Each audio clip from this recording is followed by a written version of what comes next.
This is my 1977 Jeep CJ-7, and here we have the identical setup of what's in the Jeep. It's a T15 3-speed transmission with a Dana 20 transfer case. And you can see we have one 4-wheel drive shifter that controls two different cylinders here, one for 4-wheel drive, one for 2-wheel drive.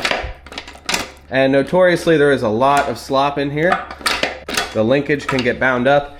And in this specific instance with my Jeep, I can't even get it to go into 4 low. So I can move the shifter all the way down, but it just will not lock in 4 low. There's so much slop in play.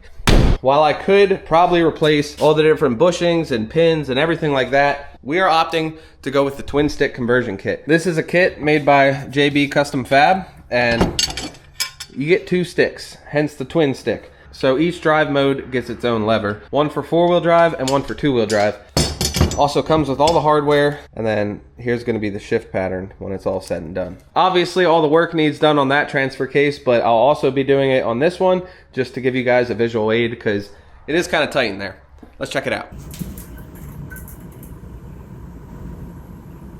First step is going to be tearing down the interior, getting the shift boots out, moving your carpet out of the way, and then taking that plate off. That way you have some access down from the top. Then we're going to start disassembling the linkage. I already got done on the Jeep itself. It's a little tight, but it's actually pretty easy to get to everything. And what we're after is this. There you can see it, this piece right here. So that's kind of what the linkage pivots on, and we need it out and tore down just like this. We're going to end up reusing that, but we do have to modify it a little bit to accept the new sticks. Just for your reference, I'm going to be using the same exact tools and angles that I did while it was in the Jeep. So first it's this 9/16 bolt that's holding the linkage onto this fork, and I got that from the top side, and you won't be able to pull it out because it's going to hit the side of the tunnel. So that's how I'm going to leave that. And then there's a 9/16 nut on the center of this other pivot bracket, which I got from the bottom with a socket like this.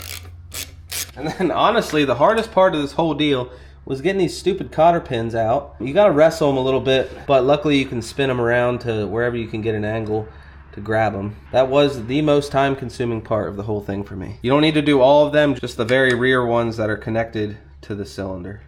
Pin comes out. While I was under there and when it was tight, I used the pick a little bit to get in like the eyelet of the cotter pin, kind of move it around where I needed it to. That helped a little bit. Now the last thing, holding the whole assembly in, you can see the 2 holes right here. And that's these 2 bolts with the square head. Got on it with a 9/16 wrench, and then I kind of went down from the top of the tunnel and then back like this. And then they're not that tight, at least mine weren't. So pop both of those out. Mine was pretty seized in here. This one actually looks like it's really loose. But what I did is I took the pickle fork and I actually went underneath the Jeep from the back, plenty of access, slid this up here like that, and then I was able to hammer it from there. And that is all there is to it. So then to break it down, get that bolt out the rest of the way, release the shifter, and then that other bracket can slide off. We got ourselves the fork. Now for modifying the shifter mount, it's worth mentioning they provide some really detailed instructions. We're gonna get this chucked up in the vise, and based on the graphic here, it actually looks like they just chop it off right here instead of just cutting the stud off. And we'll just get in here with the cutoff wheel and snip. It's real simple from here. This part gets reinstalled, shift levers go into the fork, reuse that stock bolt to go back through here, thread them in, and then hook up the linkage. I'll be able to show you the rest on the actual Jeep install. Let's get to it. Oh, I almost did it. Remember how we couldn't get this bolt out because of the transmission tunnel? Well, we probably wouldn't be able to get it in either. So, shifters go on first. The shifters are not identical. One of them is longer, and the one towards the center is the longer one. To help you visualize that, when it's installed, one of the pistons sticks out further, so that keeps the distance the same between both shifters. That is sweet. Come in here, get this lined up. Probably gonna have to hammer it back in since we hammered it out. Maybe not. All right, no hammering required. I actually was able to wiggle that all the way in. Now we're putting in the square head bolts. Make sure to do the front one first. That way this one's not in the way. Again, they have very detailed instructions, but the linkages are different. And the one that's closer to the transmission, this one, has studs on both ends. like such. And then on this one, the one end has a hole, and then they provide a bolt that goes in like that. Boom. With our linkages installed and then all the hardware is on just finger tight, want to make sure both levers are in neutral. When this top is kind of level with the ground and they're both sticking straight up, that's neutral. You can also check by putting your Jeep in gear and taking the brake off, and if it rolls, you're neutral. Now we got to adjust these, and as you saw up top, the levers are sticking straight up and they're right beside each other, which is what we want. So the levers are set where we want them, but these linkages do need extended a little bit because you can see the stud is not sitting flush into the bracket. Unfortunately, both ends aren't threaded, so we got to pull it out, lengthen the linkage, and then put it back in. We can't just spin it. Linkage is all tightened up underneath. We're all wrapped up under here. Up top, you can see both sticks are straight and right beside each other. As for buttoning everything back up, I think this plate's gonna have to be modified. That might be all right. Did I even have to do that? Looks like they made it so it tucks in there real nice. Well, don't be like me. I'm gonna throw some paint on here quick. I decided I'm gonna tuck this carpet underneath the top plate. Interior is buttoned up.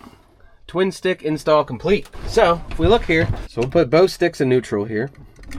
This is 4-wheel drive, already in neutral. So our normal run around 2-wheel drive, we're gonna pull the left stick back to high. So this is just 2 high, and leave the 4-wheel drive in neutral. And that's just normal drive. We're gonna go for a rip. See if we can find us a spot where we can test the 4-wheel drive, make sure it's spinning. We're gonna jump off the road here. We got a little field lane. Should be a decent spot. And it has been raining, so it might be a little bit soft. Yeah, it's soft. Okay, now we can just put the rear axle in low range and it should make everything feel a little torqueier, which it does. If we want 4-wheel drive, I gotta get out and lock the hubs. Okay, now we'll put our front axle in low range. I'm gonna have to wiggle around a little bit. There we go. So both sticks front. Feels torqueier, but we won't officially know unless we have the wheels spinning. So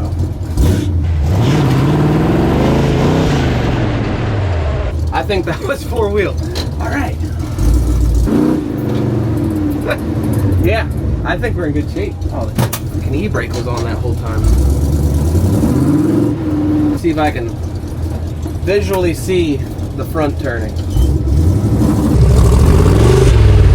Oh yeah, for sure.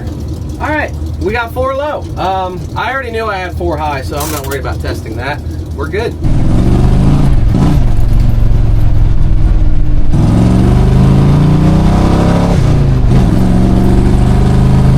Nearly 10 years off the road, and that is one of the last things I had to install on the CJ-7 here.